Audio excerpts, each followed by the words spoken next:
Hello and welcome aboard. It's time to get our session started. Today we're going to be playing with the personal genius paraliminal.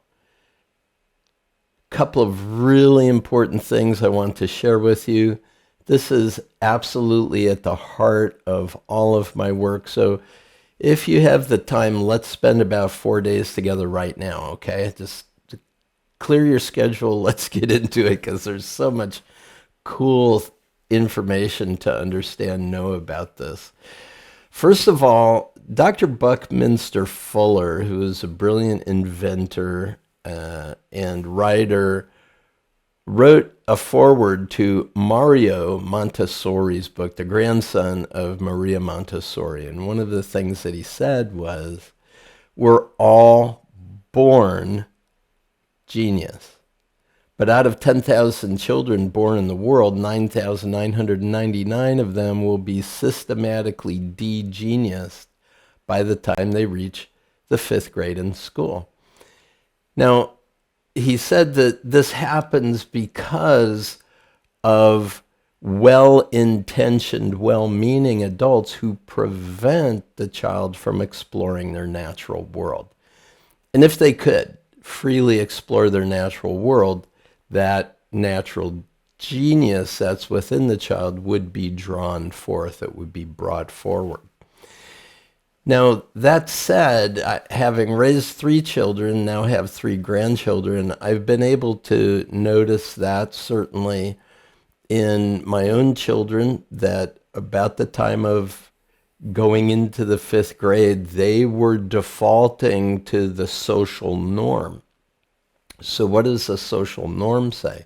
You're not genius. You got to prove it. We've got to instruct you. We've got to put into you. It's not about drawing it forth. It's about stuffing it in. And so the idea that we are all wounded by our traditional education systems mean that many of us have been disenfranchised from our natural genius capacities. Now, Dr. Carol Dweck wrote a book called Mindsets, in which she said she studied children in school, and she noticed that there were 2 types of mindsets. What she did is she looked at the kids who did very well in math and science and said, how do you do this? And they said, well, we work really hard at it. And they asked the kids who didn't do very well in math and science, why do those kids do so well in math and science? And their determination, what they reported was, well, those kids are just smart. And so what happens in our own experience is anytime we encounter a situation where we don't get to the learning that we want, when we're not able to achieve what it is that we desire, we will have a tendency to default to a fixed mindset rather than a growth mindset. Growth mindset says, wow, I did really terribly at that. I must be able to get better. I'll have to figure out how I can get better at it. A fixed mindset says, you know, this is just the way I am.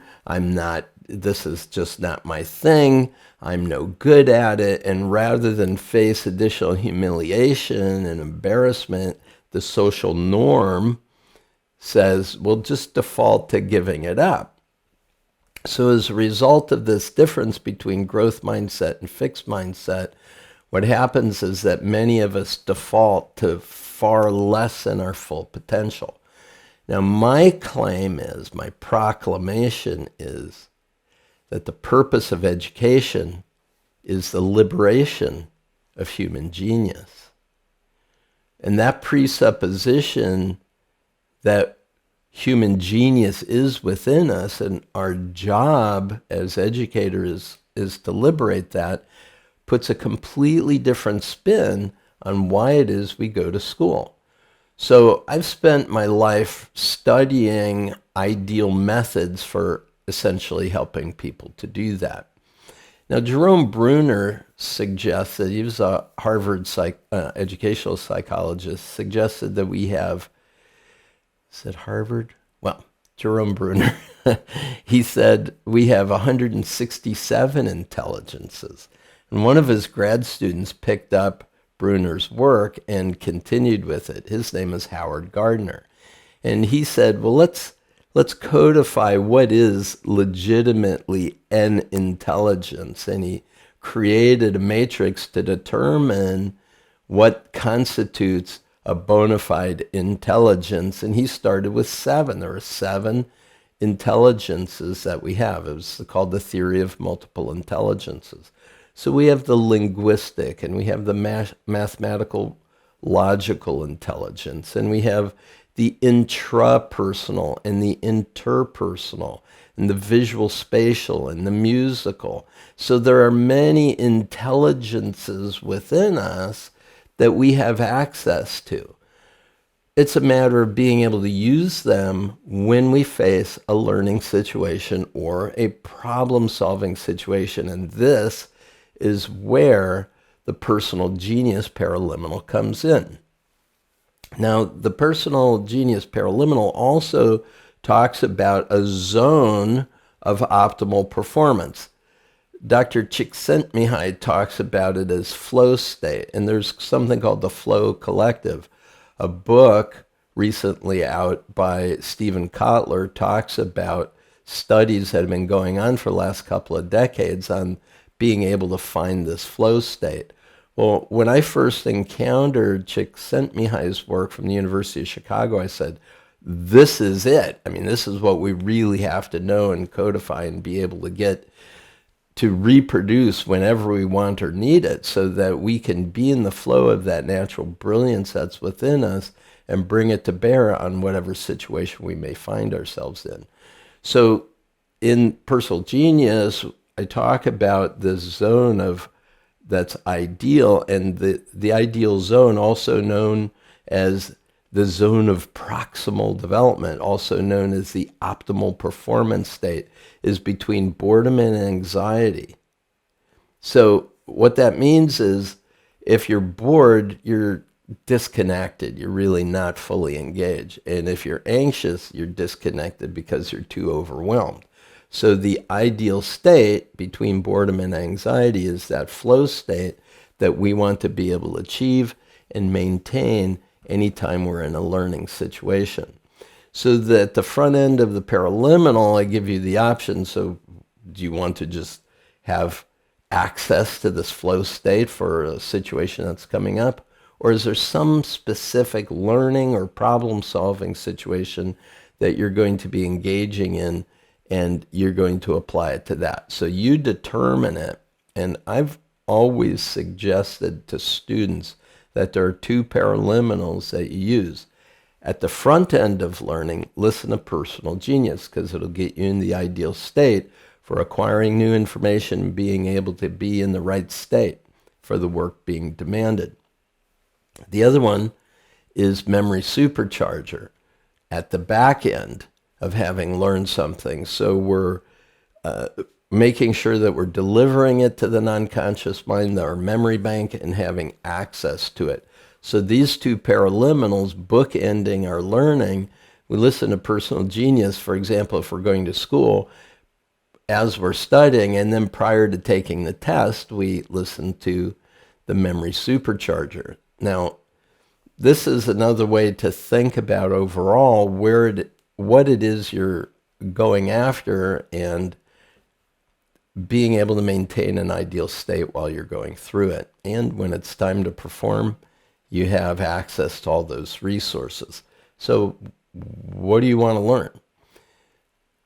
Einstein picked up the violin later years of his life. Churchill picked up painting at the end of his life. Anything, if it's languages, if it's music, if it's some endeavor that you like to get better at, if it's golf or tennis, or what's going around now is called pickleball here, if you want to get better at your pickleball game. You know, the idea is whatever you want to get better at, Personal Genius is going to make sure you've got access to the resources necessary to get where you want to go. Now, I also talk about this idea of using your whole brain, because learning is something that takes place not just between your ears, but with your whole brain, your whole mind, your whole body. Buckminster Fuller talked about having access to your neural network in a way that it is holistic. So, for example, the demonstration I like to do is I say, in the air, could you draw your name in cursive writing? It's with the hand that you normally do it. Now, could you do it with the opposite elbow? Could you do it with your left toe? Or your right knee? Or your left hip? And the answer is yes. Now, even if you've never done that before, ever in your life, why is it possible that you could do that right now? And the idea is that when you have multiple entry points for the learning that you're engaging in, then you have a whole body integrated learning. Your whole body, your whole mind, your whole brain is being involved in it. Now, I do want to say that one of the biggest shut-offs to our access to these optimal learning states is something that was written about by a Dr. Martin Seligman years ago in 1970s. Yeah, kind of early 70s. He wrote a book called Learned Helplessness on Development, Depression, and Death. Very interesting that when a person is continually frustrated at a task, they have a tendency to go into a state called learned helplessness. And the physiological response to that looks like the clinical indicators of depression.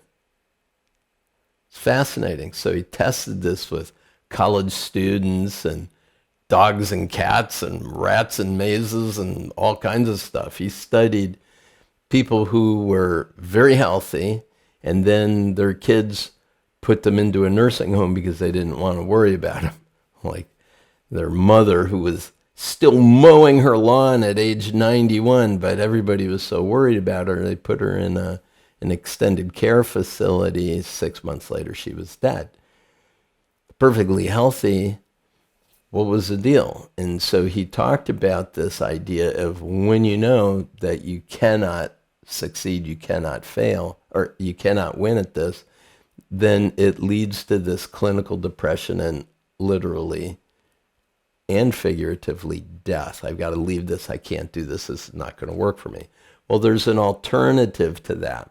And I wrote about this in chapter 12 of my book, Photo Reading.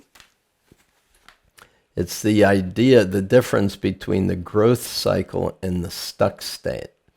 So what it says is when you're in a situation where nothing that you do seems to work to get you where you want to go, you could either move to the stuck state, frustration, learned helplessness, and then exit, or you could move to a growth cycle. And the difference that makes a difference is a very interesting one.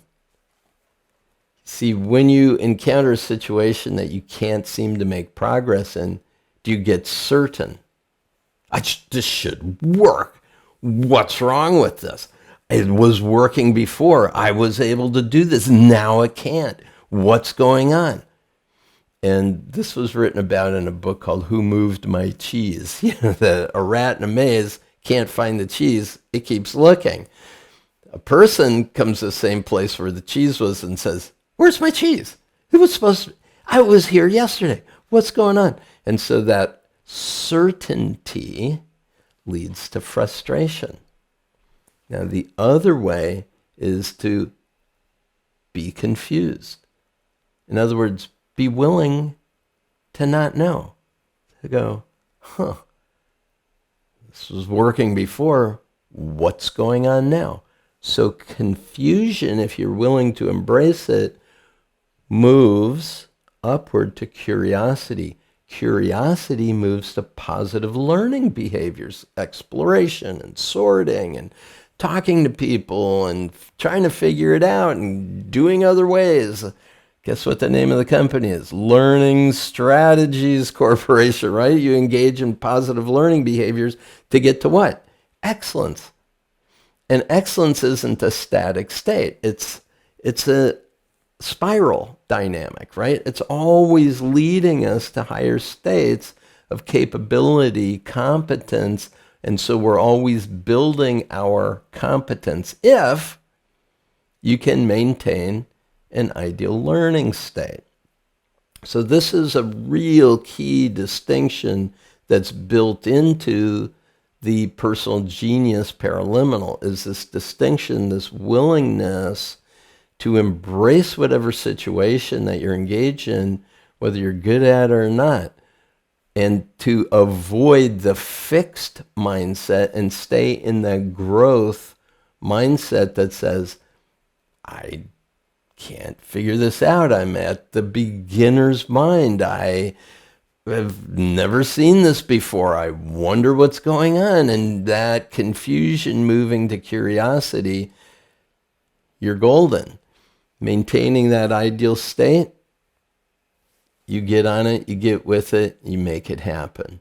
So that's just a brief glance at this deep, rich capacity of genius that's within you, and hopefully enough of an opening to say that on an ongoing basis, every single day, you can access that brilliance that's within you. So enjoy it. Use your genius to get you where you want to go. Thanks for joining me in this. It's great to see you. Peace and blessings.